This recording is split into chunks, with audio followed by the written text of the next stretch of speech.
Welcome back, everyone. Welcome back to the greatest time in the history of mankind, the golden age, particularly the golden age of stock trading, asset trading, crypto trading, non-fungible token trading, just wild times.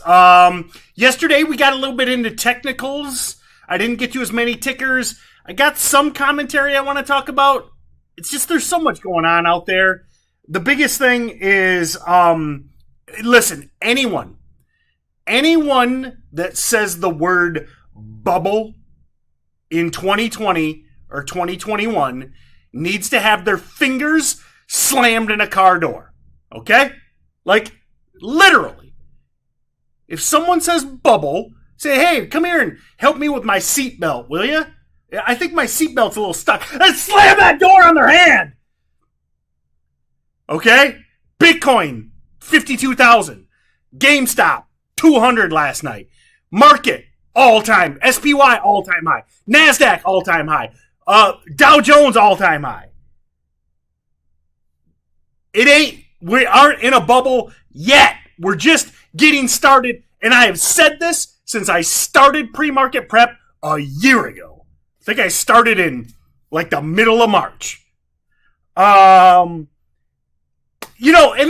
see what drives me nuts about this stuff. Listen, Charlie Munger, okay? Most of you probably know Charlie Munger. Charlie Munger's like Warren Buffett's smarter partner. Warren Buffett goes on TV and plays, I'm just Mr. Nice Old Grandpa. Hi, I'm Warren Buffett. I'm a nice grandpa. Meanwhile, guess what? His family hates him. Okay? All of his kids hate him.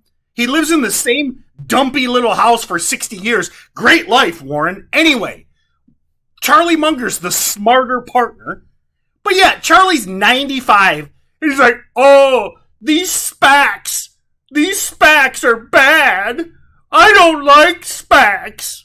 It's bad. Meanwhile, Charlie, if you were 22 years old and made 50 grand on one of Chamath, I can never say Chamath's last name, but if you were 22 years old and made 50 grand on one of Chamath's SPACs, what would you be saying? Yeah, it's easy for you, Charlie. You're worth $80 bajillion and you're 95 years old to sit here and, bubbles, SPACs are bad.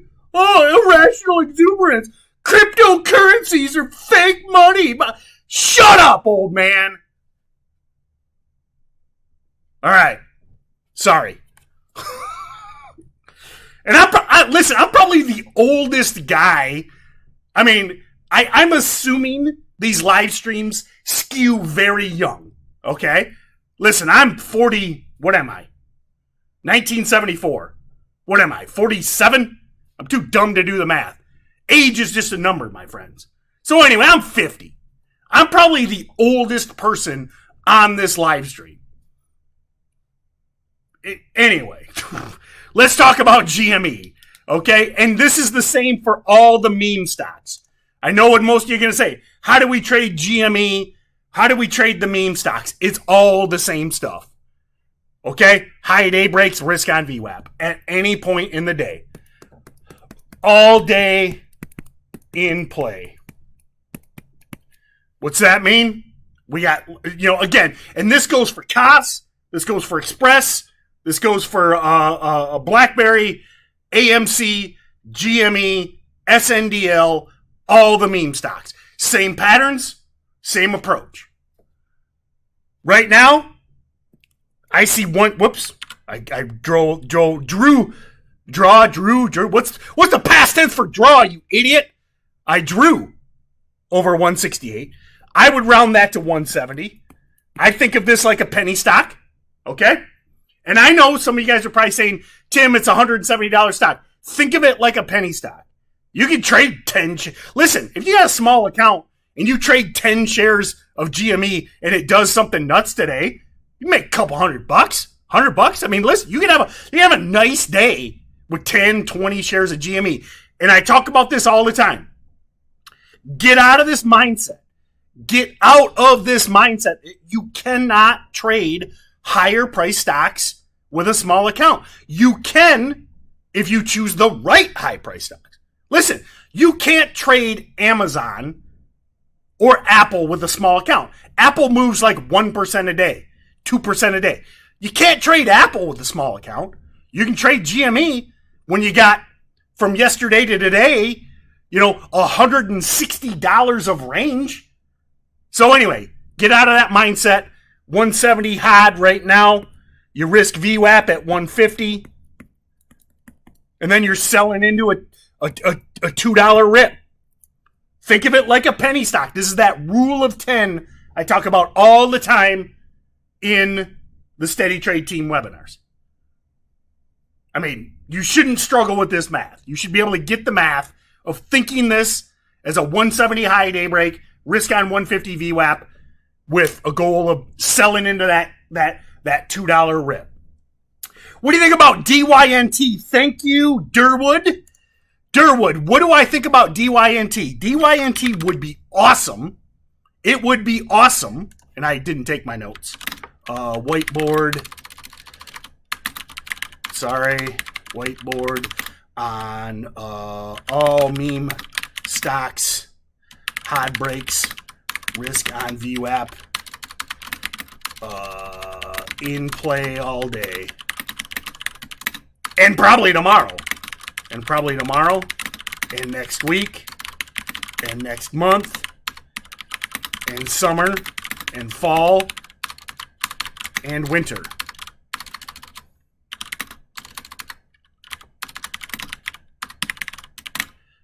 Let me get that whiteboard saved. GME and all meme stonks plan for the 25th.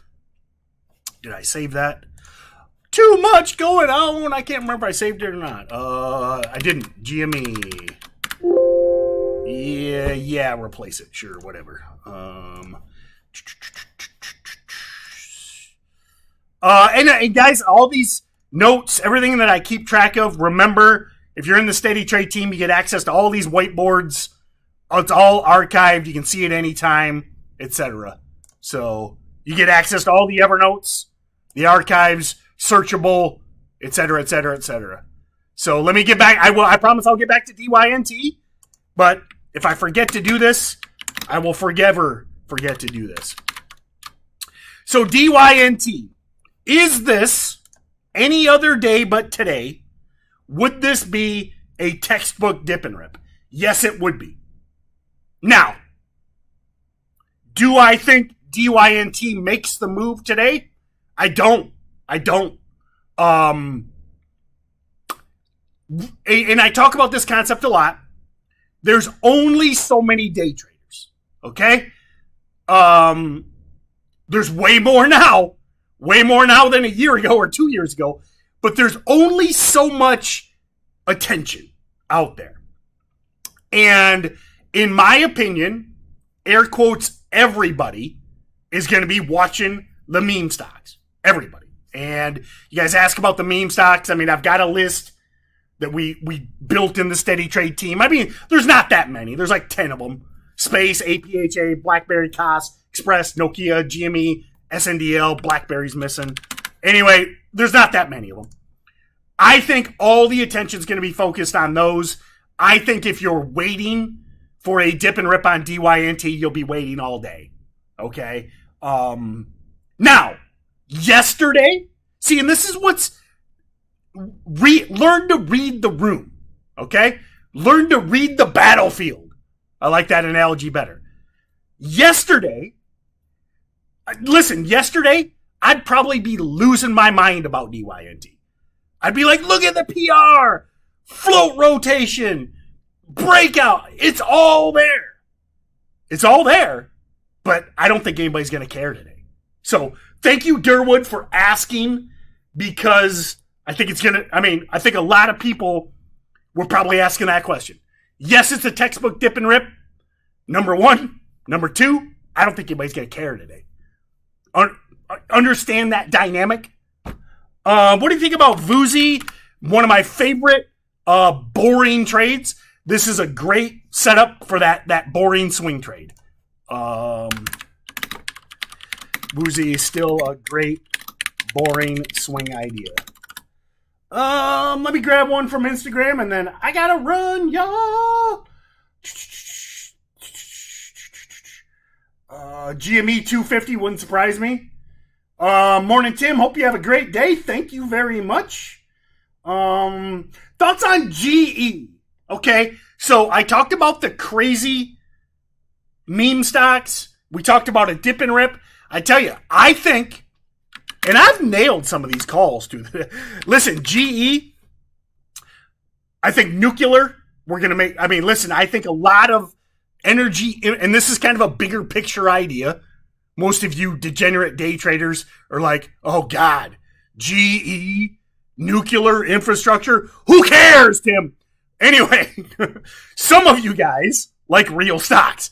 I think that what happened in Texas really exposed a lot of flaws in the grid, in energy production, etc. And GRE, MRO, if you're, again, looking for those more boring stocks that you can take your eyes off of, love GE, love MRO, Halliburton. I think you're going to see a ton of federal money get plowed into these infrastructure plays. So, there. I gave you some degenerate meme stocks. I gave you, and I threw in some boring swing trade infrastructure ideas. All right, everyone, have a great day. Check out the Steady Trade team. Check out the podcast. A new podcast dropped this week.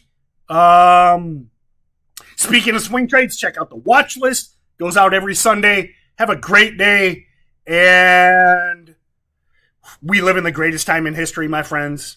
If you're willing to work your ass off, okay, it ain't easy. I think I get misunderstood sometimes when I go into these rants. It ain't easy. Okay? Right now, and listen to this, what I'm about to say. Right now might be one of the hardest times to succeed. It's hard, but anyone can do it. Anyone. Start going to bed earlier, getting up earlier, exercising, eating right, doing all the right things, studying your ass off, working your ass off, because you know what? In my opinion, we've never had a lazier, weaker population. And remember, I'm not one of these guys saying, oh, kids today, whatever. I think boomers my age, they're the laziest people on the planet. Lazy. Boomers are the worst. Lazy. Work your ass off. It's all there, man. And unlimited potential right now. Have a great day, and we'll see you next time.